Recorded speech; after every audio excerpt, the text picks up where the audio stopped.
So, straight back in from work, ladies and gentlemen, and already big news this evening. Yes, that's right. It appears the latest celebrity that's getting hauled through the coals for rape and sexual assault allegations is now Russell Brand. I've been a fan of Russell Brand since I was a teenager. I loved his stand-up comedy. I loved seeing him on Big Brother. Loved, yeah, like his show Ponderland, the two series of Ponderland. I thought those were excellent. Loved seeing him in films and so on.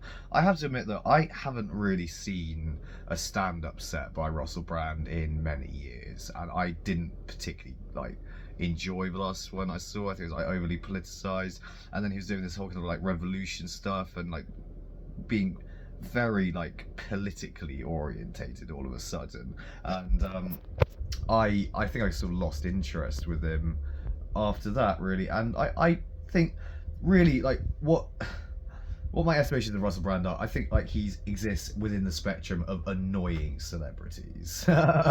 Sorry to say. And yeah, but I'm gonna make it perfectly clear, I don't believe for one iota of a second that these accusations of rape and sexual assault are legitimate against him. I just don't. I just don't see it in him. I think, do I get to say, since I've seen really rather a lot of his online and output elsewhere, I really don't see him as being the sort of person who would rape somebody. I just don't see it. I'm sorry. This stuff that happened back in the day with Kevin Spacey and that young actor back in the day, I did maybe something did go on there, but it's just Kevin Spacey, and maybe that's down to the sort of parts that he's had in things. I don't know. And then I think of other examples like Johnny Depp. That's one that really comes to mind when it comes to sort of the Russell Brand case and the sorts of shit that Amber Heard was coming out with again, all this stuff about rape and sexual assault in the trial, which I think the judge or the judge of the trial just sort of said, "Oh, well, that never happened. Don't worry." That's a load of bullshit, obviously, and anyone who's remotely wise enough to be able to have the perspicacity to see the logic of why it wouldn't have happened. Okay, so what's the logic of why it wouldn't have happened? So the accusations made against Russell Brand are they're thought to have happened between 2006 and 2013. So why has it taken 10 years for this to come to light? And who is Russell Brand? Is he a particularly well-loved celebrity? Is he a national treasure in the UK? He hasn't been in the UK for quite some time. He was a very popular comedian here in the UK for quite some time. I wouldn't have said he ever quite achieved national treasure status. And if you're going to try and make the sort of the Jimmy Savile kind of comparison, which I really don't think is appropriate, considering the nature of the allegations for one thing and the extent of it, I don't think that comparison is very appropriate from the outset. But this sort of comparison isn't apt anyway, since he doesn't have very serious connections to people like the police, the NHS, royalty, and so on, nor with politicians.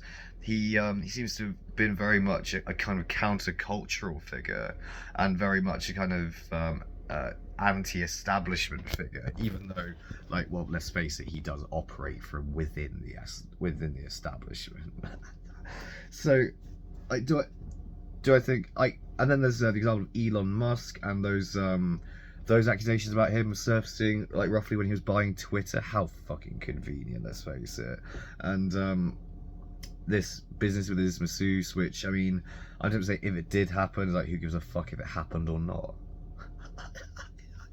I'm almost tempted to say that with Elon Musk, he got his cock out, and firstly, I doubt it. Secondly, I bet it's something else that's been twisted. That's all. And apparently he raped a woman. Apparently Russell Brand raped a woman in his LA home in 2013. That is post Savile. That's post all this supposed network and institutionalized child molestation in the BBC, and we've the rest of the decades have echoed that sentiment, and this kind of very this staunch advocacy for women's rights, this zero tolerance attitude towards any kind of sexual impropriety or any kind of sex crime. All that kind of followed from the 2012, 2013 sort of milieu there. And I think like the spark in the powder keg for all that was the Jimmy Savile revelations. And everything that's sort of followed from on from that. Like, there was like a few cases of people who seemed to be legitimate perverts in the BBC, and thankfully they got caught. Then there was the whole host of other kind of cases that you get that kind of go along with that, with I'm sorry to say, more like people being opportunistic in the background, I suspect, more like, and going after money and things of that nature, or just for malicious reasons to try and, you know, destabilize someone's career and fuck them over just because you don't like them, or they might have caused you some perceived or actual problem or otherwise in life. Yeah, or it's for malicious reasons, right? And it just comes out of hatred for a human being more than anything else. Why has this happened to Russell Brand now? I don't know. I think it's probably because of all the shit he's been saying about COVID and kind of getting swept up in the MAGA alt-right conspiracy theory milieu. And wasn't there also some accusations about Alex Jones, and weren't there also, yeah, or something, I don't know. It's just so fucking much of it at this point. What's happened, I'm sorry to say, that this is a boy cries wolf thing. I'm going to end on this. This is like, yeah, this is the boy that cries wolf, or I'm sorry to say, pack of ladies that cried rape. When it didn't happen, when a rape didn't happen. The problem with rape accusations is that people do lie about them, and that with every rape accusation, there's a certain ratio of real, genuine rape cases to fabricated cases of rape and sexual assault.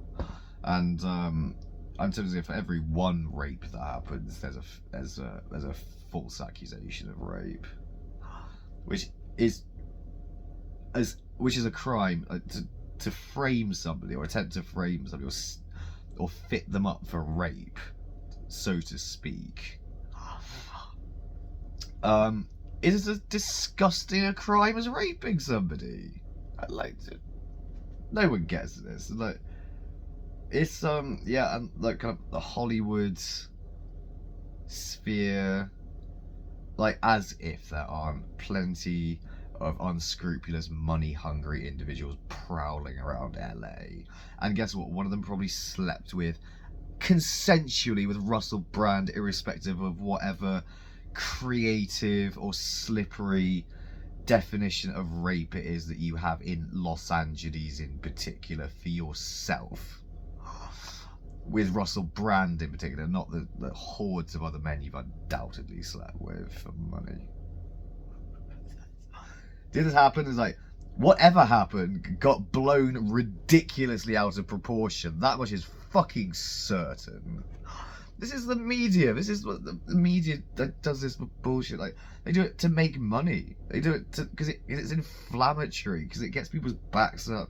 It gets people watching it again and again and again. It's like, who's going to be the next fucking rape and sexual assault victim? Or perpetrator? I even did a joke about this on stage. Like, I said, like, there's a trend emerging when among people who've been accused of rape and sexual assault, like, they're becoming more wholesome. I said, like, the logical end point is like that it'll be Tom Hanks. Like, yeah, that was it. Like, it started with Jimmy Savile, then it ended up on Kevin Spacey. Becoming more wholesome. Like, where it's going to end up to Russell Brand. That's the logical next step. Like, a man who was very promiscuous in his 20s. He has sex addiction. He admitted to it in his autobiography. I read that. I read his first book he wrote. I was a big Russell Brand fan as a teenager, as a young teenager. But no, this fucking didn't happen. This is stupidity. This is stupidity, and I'm sorry to say, vile, undoubtedly money grubbing behaviour, and that's all there is to it. I think very much like the Amber Heard case. Like when it comes to the likes of Amber Heard in Los Angeles, there are for every one of hers, there's 10,000 to take her place. That is how that works. She's from that world of child stars and glitz and glamour that's just like she's been suffocated with since birth, and bred to be a celebrity. Like quite grotesque shit if you think about it, really. And yeah, like that's the rape and sexual assault card. It's just another card to play. It's just another weapon in the arsenal against human beings. And ultimately, like if you can't secure fame and riches off the back of your own talent, then I suppose the only recourse you have left doing that in the sphere of like Los Angeles, where there's like there's a huge number of unbelievably rich people, and your chances of being able to feather a nice nest for yourself with the compensation money from rape / sexual assault allegations or whatever, if you can make it vaguely stick, or just get paid off, which is, I mean, what happens a lot of times. People just get paid off under non-disclosure agreements. That happens as well. Well, as I understand it, that's what happens most of the time, because like when someone like Elon Musk gets accused of sexual harassment or whatever it was by his masseuse, he just goes, I can't be dealing with it, pay her. And that's the attitude. I just don't have time for it. Just, yeah, what do you want, 250 grand? I'll give it to her as whatever. It's like that. Because that's like, what does he give a fuck about $250,000? He's got 138 billion. Like, that's nothing to him. That really is nothing to him. He builds rockets. But no, this is stupid. Stop with this nonsense.